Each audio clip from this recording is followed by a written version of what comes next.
You're live. Okay, guys, we are live on Facebook Live, and we're going to talk about negotiation today. This is webinar 3 of my selling series. Session 4 will happen Monday. I'll get the information out on that. That will be on the closing process. And then I'm actually looking at potentially doing a 5th one later next week on generating working leads.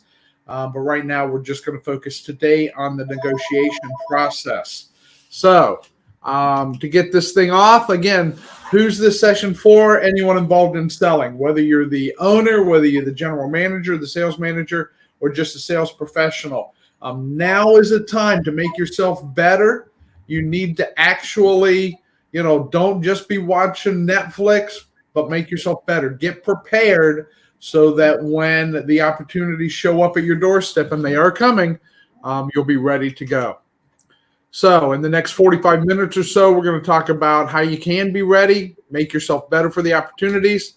You can use these basic skills to close and make a strong referral business. And as I said, close more effectively. Again, I'm Mark Banfield. I am a little bit about me personally. I have 2 daughters, both grown, successful, beautiful.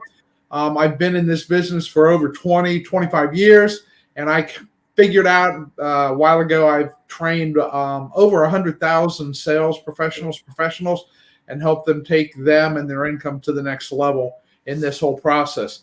And what I do is I help professionals and teams work smarter, produce more, and in the process enjoy their lives.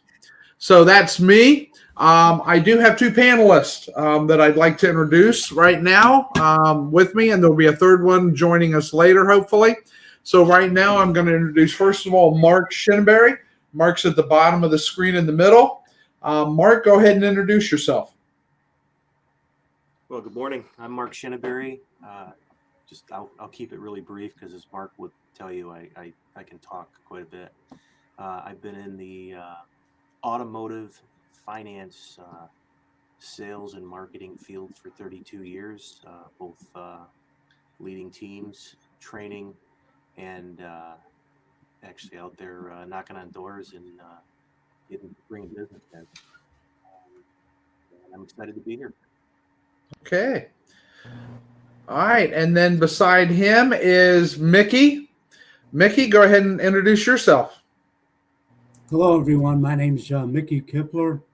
I was in automotive retail about 20 plus years, after which I went into independent contracting, sales and lease training, F&I training, did the J.D. Power Blue Oval initiative for Ford, and a number of other programs, CSI improvement and things of that nature. Married, 3 children, daughter and 2 sons, grown. Everybody's doing fine, and hopefully everybody's staying safe through this ordeal that we're going through. Absolutely, Mickey, absolutely. And joining us right at the proper time is Mike Mersman. Mike, we're right at the beginning doing introductions. So as the curtain rises on you, go ahead and introduce yourself. Oh, my goodness. Well, hi, Mickey, and hi, Mark, and hi, Mark. Hi, Mark. Hey, we got a restaurant right here in town. It's called CJ Hi Mark. As a little plug. I'm Mike Mersman. Some of you have seen me here with Mr. Banfield. We are co-partners in a lot of things, and we're just kind of adding to the disaster here. I'm sorry, I was just on another call, and that's why I'm late. I apologize for that. But yeah, we've been together in all kinds of weather, and good to see you guys. So yeah, how can we help, Mark? Help us out. Okay. So thank you, Mike. So again, I've said this before, selling is not hard to understand. Selling is a basic process of a customer, your client has a need, has a want. You have a product or a service that can satisfy that need or a want, and you two communicate those 2 things to each other, and you match them up, and the selling happens. However, during that selling process, usually you're going to have this thing called negotiation, and the negotiation process can be tricky. And it's also a feared part of selling. A lot of people don't like this negotiation process, both whether from the customer side and from the salesperson side. It's because it's such a volatile, unknown, hard to deal with topic. So that's why we're going to cover that today. So again, the heart of the concept of what we do for our selling process is this on this screen here. And if I get you to remember one thing about selling, it's this: customers buy when their compelling need or want is met by a credible solution which offers perceived value. So they have a compelling need or a want. And it's got to be compelling, and they have to want it or need it. You then have to offer a credible solution, not just anything, but it's got to be credible, and it's got to match up with what their need or want is. And if you do it properly, it's going to offer the proper perceived value, and that perceived value will exceed your price and cost. And when that happens, closing and selling is an easy process. Understand also, though, that perceived value is in the customer's mind. We cannot tell the customer what the value is. That's something they give to it. We tell them our cost or our price. They put the value on it. So we have to drive their perceived value over our cost or price. And then once that happens, closing is easy. But that is the heart of what we view selling is. So today we're going to talk about how to negotiate. So there are 4 key principles of negotiation that we're going to talk about today. The first one is you've got to understand that everything in life is negotiable. The second point is win-win is the only outcome. If you're not looking for a situation where both you and your customer client win, then someone's going to be unhappy. Never negotiate until sold. We'll talk about what I mean by that. And then lastly, power is fluid. So who has the power in the negotiation process? Well, that depends. And that depends on what's going on with this whole situation. So let's start with everything is negotiable. So here's my first question to my panel of experts. And for those of you on Facebook, by the way, I wanted to bring that up over here on my timeline. Let me flip over here.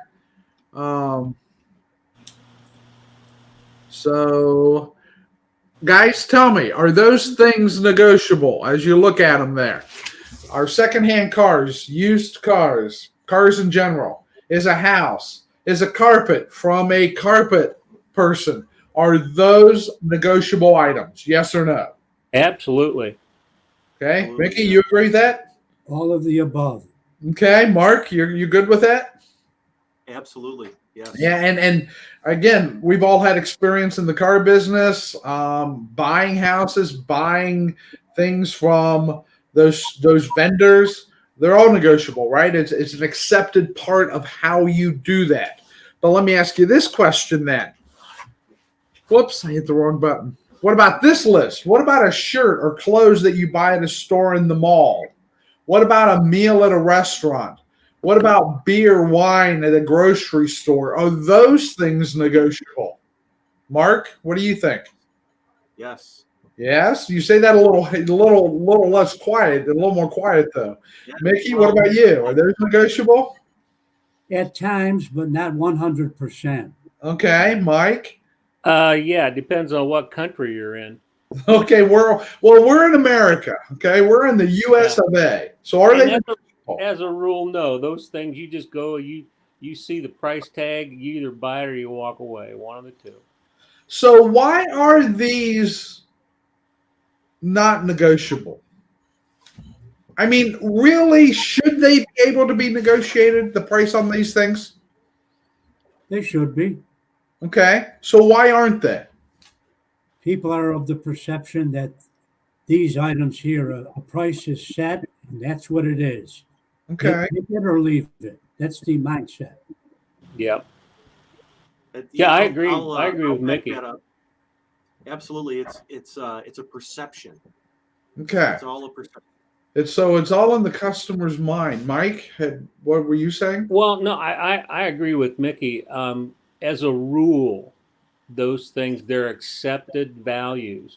And you look at, in this case, we're talking about retailers because it's a product or a service that it's consumable stuff. Even a shirt's consumable. And that's just how our society works. I mean, Okay. it makes the capitalistic, and I don't mean this in a bad way, but it makes our society run a whole lot smoother because you think about if you went out and bought something and it took excuse me, it took so much time to negotiate with it, it would really slow down the process of exchanging items, cash for items. So let me ask you this question then. Why are cars negotiable? So Well, if these things are not negotiable, why is a car? Well, in particular, automobiles is because the demand has always been less than the supply. Well, isn't the demand for shirts less than the supply? Well, I don't know. I got all the shirts I need. Well, but aren't there more shirts than the stores can? Have you ever gone to a store and not had all the shirts you could basically walk out with? Well, yeah, I suppose I have always gone come away with less than maybe what I wanted. There's always a surplus there, but you have to remember cars have supplanted horses over the years, and there's so many variables. So why were horses negotiable? You know, the horse trading. Why Well, was sure, that a thing? the horse trader. I mean, we got one dealership in town that was a livery stable, years and years and years ago. But I don't know. Honestly, I don't know. But that was always the practice of quote unquote horse trading, and the same people were buying cars that were buying horses, and that's Right. how they knew to buy them. What do you other two guys think? It's a credibility issue, Mark. People don't believe the price. They think there's room and it can be negotiated. They don't believe that sticker price. We've Okay. educated the customer, really, over the years. Car people have educated the consumer to be That's a true. horse trader, so to speak. Okay, Mark. We set this standard. When I say we, the industry, the automotive industry set the standard, and it was the competition, and it was before that it was the horse industry, right? It was the horse traders, and the same individuals that were horse traders became car dealers when the automobile came out, and they continued to be competitive against one another, and they negotiated and offered the best deal, and Mickey's offering a better deal than me, and then Mike's offering a better deal than Mickey, and then all of a sudden we're racing to a lower price, and the consumer knows that if I go in there and negotiate, I can get a good deal. I can get a better price. It's a race to the bottom, right? Race. Yep, Absolutely. it goes right back. So, have any of you ever gone out of the country, overseas, to to a street market, whether it's a grocery market or a retail area, whether it's in the Caribbean or the Middle East, right? Yep. So I know, Mark, you were in Europe recently. I bought a Is couple of hats. anything not negotiable there? It's all negotiable. Okay, Toilet paper. so is it a cultural thing in America that those things aren't negotiable? So if you go to a farm market today here in America, are those things negotiable? Do we negotiate with those people over the price of their fruits and vegetables and meat? I don't know. You'd probably have to ask my wife. But yet in other parts of the world, haggling is accepted, and almost if you don't, like, they wonder what's wrong with you. It's Am I right in expected. Yeah. I mean, it is expected in most other countries in the world. So these things should be more negotiable. I had a friend tell you a story from many years ago. His name was Jeff Rossi. lived in the Philadelphia area. And I trained him. And after he went back from our training, he went back and he told me a story of how he had to go buy a pair. He wanted a pair of cowboy boots. So he went to the mall and went into the shoe store to buy a pair of cowboy boots. And he tried them on. He found the pair that he wanted. They said, okay, here's what these cost. And he started negotiating with the person for the boots. And they didn't know what to do. But he held firm. And as it turns out, the manager got involved and he was able to negotiate a price. So it can be done. We just don't bother. And I think some of it is convenience. I think some of it has to do with the fact that people aren't comfortable negotiating. I think they just don't like to do it. Sure. When I was younger, I would walk into the store with my wife, whether it be, well, Sears Roebuck and Company. I can. Of course, they're pretty much gone now. We walked into a store and I started negotiating with the sales clerk. And my wife got angry with me. She said, "They don't negotiate," and I got a deal. I mean, he went and got a manager, and next thing you know, they were giving me a discount. I tried that often when I was younger. Sometimes I got a deal, and sometimes they basically threw me out of the store. But well, what we have to remember is there is a profit markup in everything that happens. That profit margin may be smaller, especially at a grocery store or maybe at a restaurant, but there is a profit margin. Hey, Yeah, Mark, okay. hi to Judy. Judy just came in behind you. Sorry. And the profit margin may be smaller, so the room for negotiation may be less than on a car or a house or a big ticket item. But again, there is that impact about negotiation. So the truth of the matter is it can pay to haggle. It can pay to negotiate. Okay. Sure. Do we want to? Is it worth someone mentioned earlier, the time factor. Is it worth the time to try to do it? Gets down to it. All right. So negotiation. Everything's negotiable. The first point is we need to understand that negotiation's going to happen, especially when we're selling. All right. The second point is win-win is the only outcome. So if you look at this win-lose scenario, there are 4 options to a scenario, and we talk about win-win as the only option. So if you're in a situation, and I'm sure you've been there, where you get the price that you want and the customer doesn't get the price that they want. Okay, we'll consider that a win-lose. Or the customer beats you down to nothing and they get everything, and so that would be a lose-win. Those 2 quadrants. What happens in those 2 scenarios? well, there's still a I'm transaction. not quite sure what you're looking for there, Mark. So here's the story. So if I, as the salesperson, lose, in other words, I don't make the profit I need, the customer just takes all of my profit away, and they get what they consider a win by Right. coming down to a price that I really shouldn't accept. What's the net result for me as a salesperson? Well, you lose. But what does that mean for when I lose?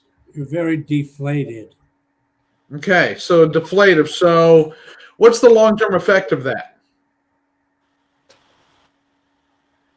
Well, you can't keep it up too long and stay in business. Okay, you can't keep it up and stay in business. Psychologically, as a salesperson, Oh, it hurts. affect me. Yeah. Okay. Well, if you're deflated, I mean, it carries on to the next customer and the next one after that. I mean, Okay. somehow or other, you got to turn it around. So what if we turn that around and now I get over retail and the customer takes the beating? Okay. And again, I'm taking these to an extreme here, but the customer loses and we win. What's the net result there? Mark, what do you think? customer's not happy. And so the result is, Right. The result is they probably won't buy from you again. and what else do they do? They talk bad about you. Yeah. So again, that's not good for the business, right? Because it could cost us future customers, right? That's absolutely right. What if this lose-lose scenario happens? So here's how. So how does a lose-lose scenario happen? A lose-lose scenario happens when we give up everything we have and we take our price to cost or below cost. We make a deal in whatever scenario we're in just to make a deal to get a customer, as it were. But the customer still thinks they paid too much. So they think they lost too. So all of these scenarios, are they not perception in a lot of ways? They're mostly perception. Okay. So in that lose-lose scenario, what's the result? Well, it's kind of a death spiral, really. Everybody loses. Everybody loses. Everybody goes down with it. Right? Customer, Mickey? Salesperson's deflated and the customer's disgruntled. right. So they leave bad Google reviews. They leave bad, today in today's world, it all goes online, right? They go online to their Facebook, to Google, to wherever. They leave Google reviews. They go leave ratings on the website about how it was a bad experience, how things went poorly. Even though you as the business did everything you could and you gave up everything, but they still think it's just not good, right? So those three quadrants are not good at all. So how do we get to a win-win? How do we do that? What's it take to get so that we as a business win and yet the customer perceives a win? What has to happen? How do we do that? Well, can I take a lead on this? Yeah. I believe that if you're a professional salesperson, it's your responsibility to, number one, discover as much as possible about what the customer needs or wants to be able to pick on the product or service, whatever the interest is. That's number one. Number two, you have to know enough about it and present it to build the value so that they not only understand what is the value, but also what's the usage, what's it's going to benefit them. Okay.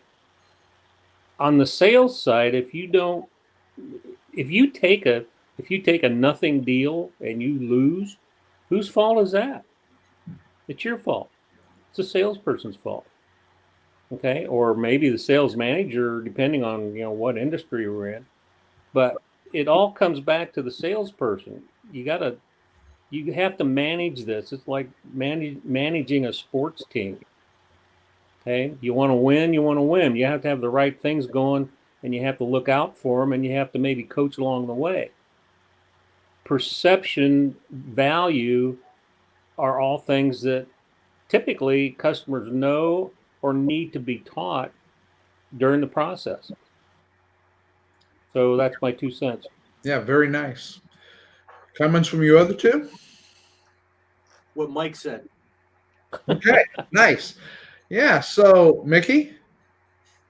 Yeah, he hit the point there. You first have to assess, do a good needs assessment, find out what the customer needs, create value with a good product presentation, and then the customer's happy, we're happy, and typically you get better gross profits when you do the upfront presentation and cover all the bases.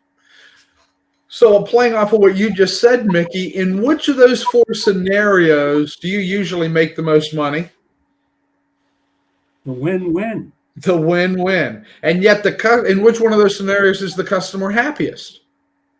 Same one. The win-win. and they tell the most, and they tell people about us. And so everything comes together in that win-win scenario. Even in the case where the customer wins and we lose, the customer still may think, because of our attitude or our perception, that they left something on the table, right?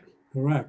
Because that negotiation is not going to go, it's going to be a struggle in that case, right? We're going to, when we're not winning ourselves, we're going to fight harder. And when it finally gets all said and done, it's going to take more to get there. There's going to be more effort on our side to hold on.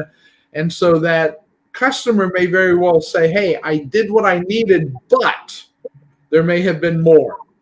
They may have been more for that, and they want to do that. So that win-win, and playing off of Mike, again, back to my original thing, a customer buys when their compelling need is met by a credible solution which offers perceived value.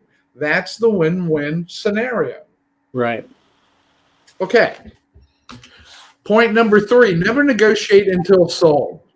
So let's talk about this here. So what is the difference between selling and negotiating?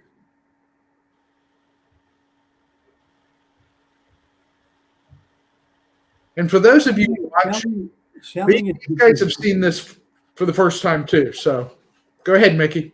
Selling is the upfront treatment. Doing all the upfront steps, doing a product presentation, doing a good meet and greet, needs assessment, making a proper selection, which is key. It's paramount to get the right selection. Only then can you get into the negotiating. You're doing like a diagnosis, so to speak, of the customer. And you can't write a prescription without first doing a diagnosis, right? Right. Absolutely. Okay. So Negotiating, not to interrupt, Mark, but negotiating, we can only proceed into that phase until we've done all the upfront thing, right. So why are you, so again, sold means they have accepted your offer of the product or good and service, right? They've Right. said yes to this. Right. Why would you want to negotiate before they have said, this is what I want? You don't. Well, how often does that happen? A A lot. lot. Too often, right? So, and if you negotiate too soon, you run the risk of what? To close them, what do you have to do? Give it away. Give it away, because they don't really want it, right? But they'll take it if, right? Right. Yeah, you're losing if you're negotiating before his mind tells him buy. He may not tell you yet, but in his mind, he's going to buy or he's not going to buy. But all negotiating will do prior to that is lose you money. Absolutely. Mark, you want to kick in? Customer, they have to be sold before they start negotiating, or you lose everything. Yep. I Yes. agree. Yep. Absolutely. You guys are good. That's why you're the expert panel. You got all that wonderfully well. So let's talk about power is fluid. So who owns the power in a negotiation? Is it you or the customer? You. It depends. It depends. All right. So the answer's on the screen already. I originally wanted it to pop up later, but I wasn't able to figure out how to do that here. So, okay. So Mickey, you said the customer. Is that what you said, or did you say you? I said you have, we as the salesperson. Okay. So why do you say that? Because we're the pros. I mean, a salesperson deals with customers every day, maybe 2 or 3 a day. A customer maybe would buy or lease a car every 2 to 3 years or 4 years. So, who is the most knowledgeable, and who actually orchestrates this thing? And I think it's the salesperson. Okay. Comments on that? Well, you have to think about it in terms of what's the industry? And Mickey, we're talking we're talking cars here, but even today, with all the information in the world that's available to potential customers, they do so much research before we ever get a chance to talk to them. So, and in a lot of cases, and you guys all know that we've seen this in our training and coaching around the country, that there's so many new salespeople. It's almost impossible for a salesperson to know as much as a customer might know on every, let's say, on every car, on every product. So it really does depend. But even with that, if you're doing a job right and you're processing your customers in a step-like fashion, it's still the salesperson that does hold the power to negotiate. Because if a customer is across the desk from me and he wants to start to negotiate, it's real easy for me to say, well, Mark, I appreciate where you're coming from, but let's move forward. Let's not talk about that right now. And I'll be more than happy to, let's say, delve into that topic once you decide either on whatever vehicle, whatever product, time frame, whatever, till we get everything sort of buttoned down. And certainly then I can answer those questions for you. Mark? I would agree with that. My most recent experience, I've been selling services and software to businesses, and we offered multiple packages and multiple different systems. And I witnessed my sales team trying to go to negotiation prior to determining what the customer actually wanted, multiple times. And it's very important that you actually discover what the customer needs and or wants, set it up so they understand the value before you get into negotiation. Because you get into negotiation prior to that, you lose every time. You lose. You either lose a customer, you lose money, or both. Okay. So you're all saying the salesperson wants the power. So if that's true, why do I see constantly salespeople handing that power to the customer then? And that's pretty much what they do. If they have the power, they give it to the customer. Why are they doing that?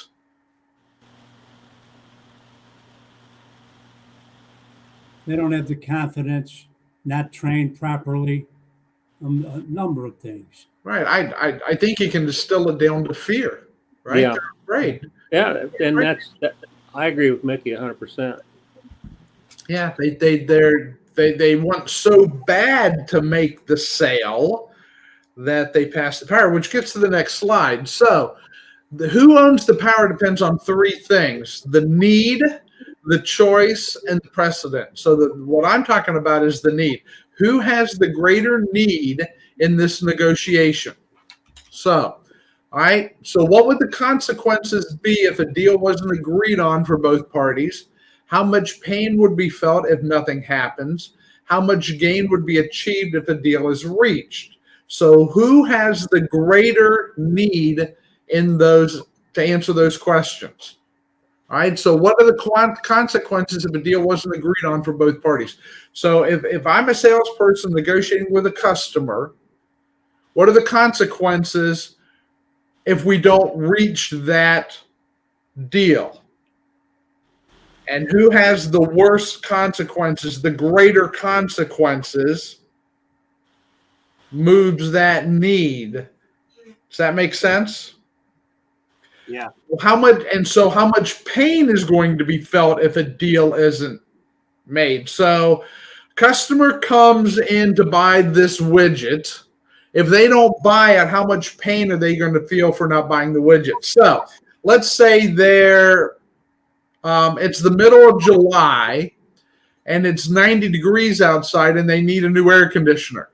If they don't buy an air conditioner, are they going to feel pain?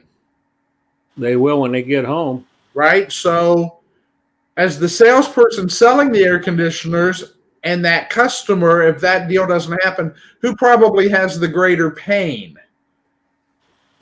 Customer. Right? On the other hand, if it's Christmas and it's 5 degrees outside and they're looking at upgrading their air conditioning unit and they don't buy, it's slow probably for that air conditioning salesperson who has the greater pain if that deal doesn't get made. Right? So in that case, whoever has the more pain, the other person has the power. Does that make sense? Yep. Right? And so how much gain for one or both is going to be made if that deal is achieved? And again, this gain can't be again, going back to the win-win, can you not achieve gain for both sides if you make the deal properly? Sure you can. Sure. So need is a key component of who has the power. The second point is choice, right? How much choice is there? Who else provides your solution? Who else will buy your solution?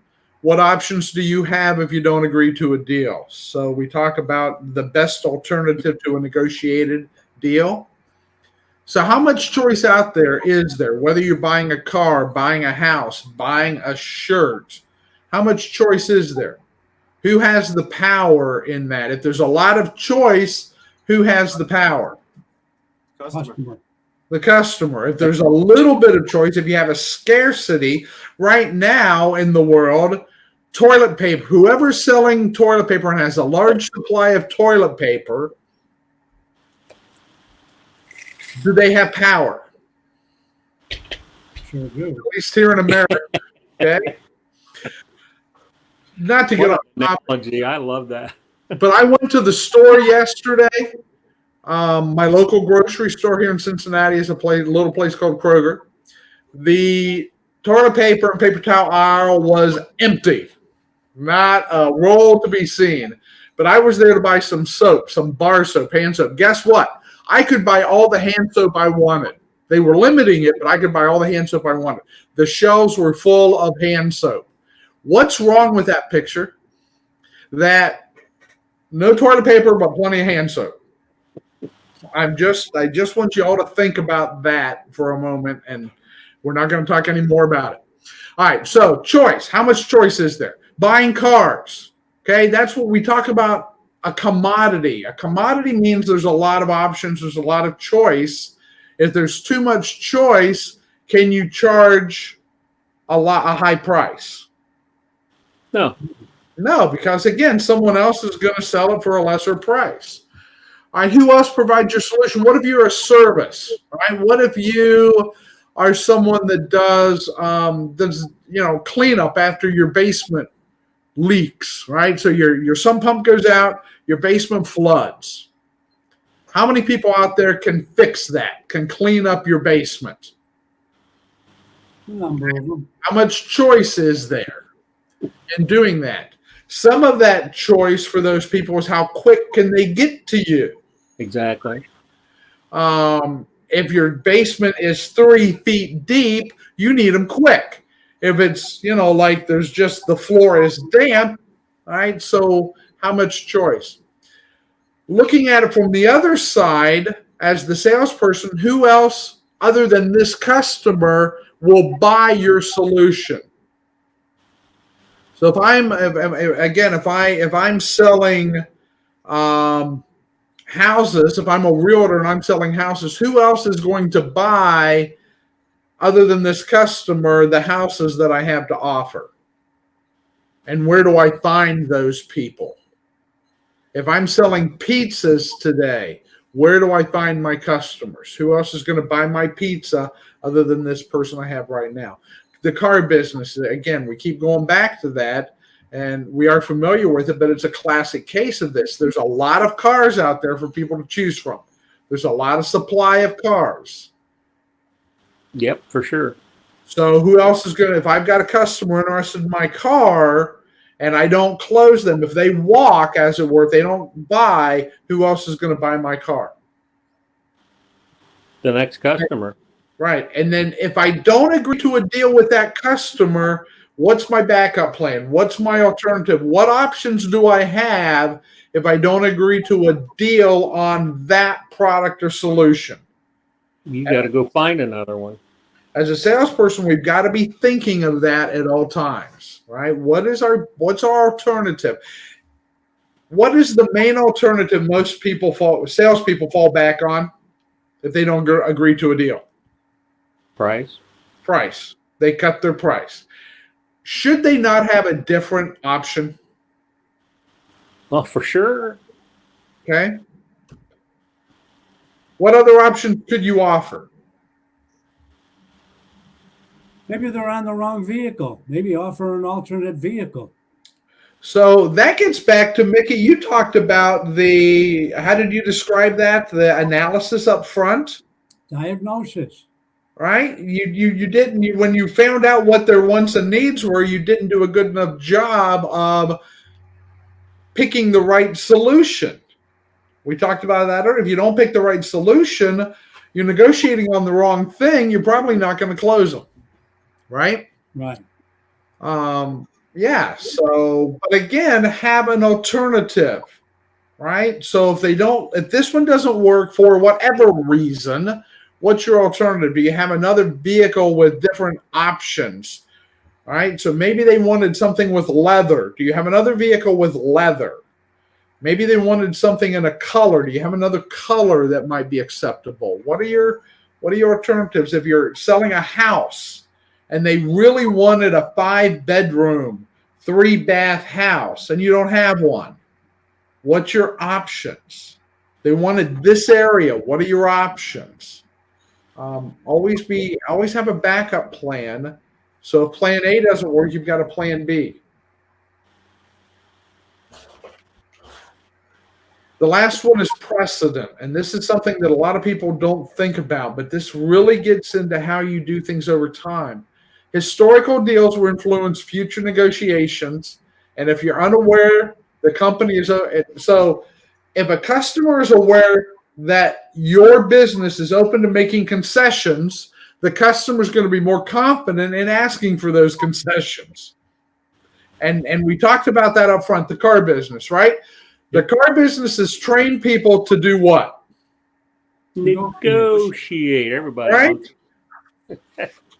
How do we stop that now? And there have been companies, I've worked in train dealers that have done the 49 over, right? So they say, we're going to go invoice and only charge you 49 over invoice, and that's it. Saturn had this no negotiation policy.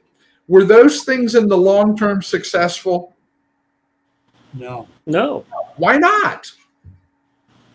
They were very transparent. Here's my cost. Here's all I'm charging. Here it is. And yet it didn't work. Why not? Because people are still trained to negotiate. So they actually believed what? There's more room. They thought we were lying. They thought we were lying, in essence. Right, Here's my cost, but they said, nah, that's not right. Show me your real cost. That's right. Okay? Mark? Now there are auto dealers today successfully executing on that one price program. But how are they doing it? They're educating their customers. They're holding the line, and they're holding to their promise to not negotiate. But then what keeps that customer from walking to another dealer? It's the whole perception. They're actually selling the customer the value of their product, that they're, even though it's the same product the other dealers down the street or across town have, they're selling them the value right from their online advertising to the salesperson that's dealing with the customer, who's trained and educated on how to present their value proposition. And probably they're also building in the value of the salesperson and the experience, and there's more, right? It's not just a price negotiation, right? Because you've already got that handled. It's the other things now that you can use to close on. So, for this reason, some organizations have a no discount policy, talking about shirts and restaurants. I mean, they just say, no, we're not negotiating. This is it. All right, so everyone knows what it is. That means prices are transparent. It does mean you might lose out on deals. So if a customer comes in and demands to negotiate in those stores, Mark, if a customer comes in and demands to negotiate on those one price stores, what happens if they decide to negotiate? Well, they ruin their whole the whole program. Right. And it only takes one or two to blow the whole deal, right? Yeah. And then it's gone. And that's what happened with the 49 over deal. Dealers wouldn't hold true to it. They started discounting from there. They started playing games with that because they wouldn't stay true. They wouldn't stay true. Okay, so that basically, and we're at about 45 minutes. So how's that for timing, guys? So questions or comments from my panel? I think if I can butt in, You can. we need to understand that selling is a profession, which means you have to be professional to be successful. Okay, and I'm not talking about just making a living. Strictly, salespeople are, as a group of people, have a higher income level than others. Okay, I mean, they're typically, if you're in the right company, it's a good match.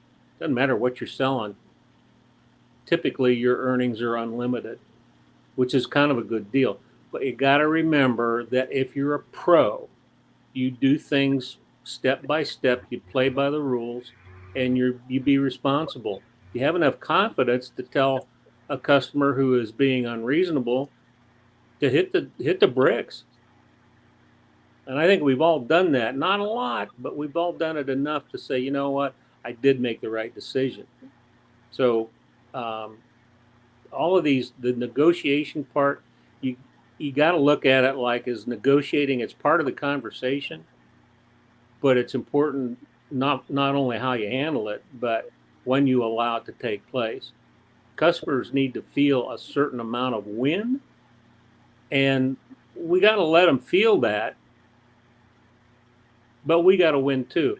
And I don't like losing, and I would get rid of a customer politely, but I'd still get rid of them if they were unreasonable.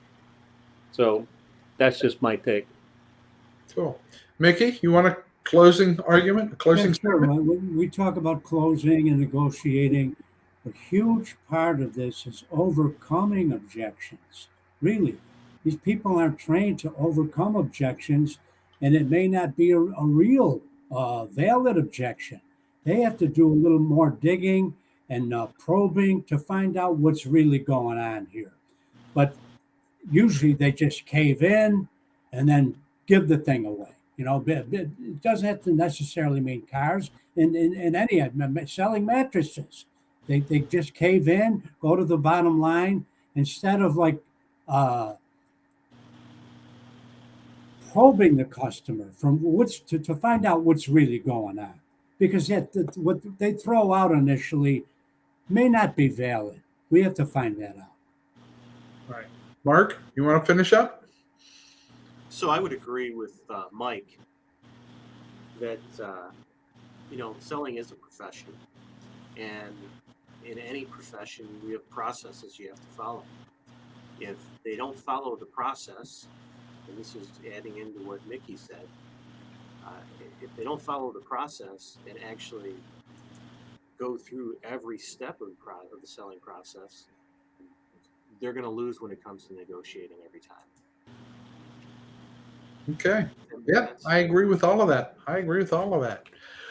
So just to wrap this up then, today we talked about how do you help you to be ready for the opportunities coming, how to help you build a strong referral business by having satisfied customers, and to help you close more customers effectively by getting through that negotiation process.